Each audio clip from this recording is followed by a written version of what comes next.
Good morning mga fitness. So today is Tuesday. So magandang umaga sa inyo. So sa mga nanonood sa akin sa aking video. So a day in my life. Full day of eating 3,000 calories a day. So ito na, babaltan ko na yung aking 5 itlog. Yan. So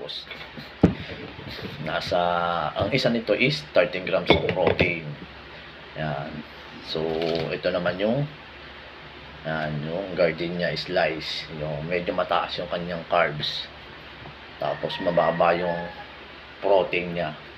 So ito naman yung ham spread ladies choice. Yan, mga kapitness, papalaman ko siya dito sa aking gardenia. So ito naman yung aking instant, yung dati yung instant oatmeal yung ginagamit ko. Ito naman yung quick cook, tapos yung cornflakes. So Kellogg's, so maubos na yung aking cornflakes Kellogg's. So bibili na ako mga fitness.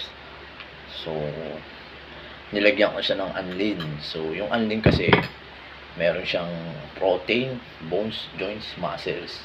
So nakakalaki siya ng muscles mga fitness. So yung Skyflex, yan, crackers. So yung kanyang calories is 123. Yung total fat niya is 5.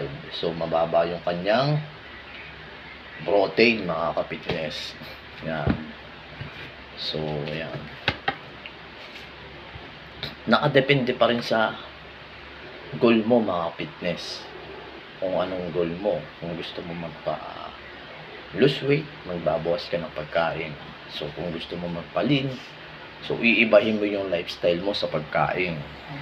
So babaguhin mo yung pagkain mo, ibahin mo kung gusto mo magkaroon ng pagbabago or resulta sa iyong katawan. Yan. So kung gusto mo naman magpataba or magkalaman, so mas dadamihan mo naman siya mga kapitness sa complex carbohydrates. So iiwasan mo din yung mga medyo matatamis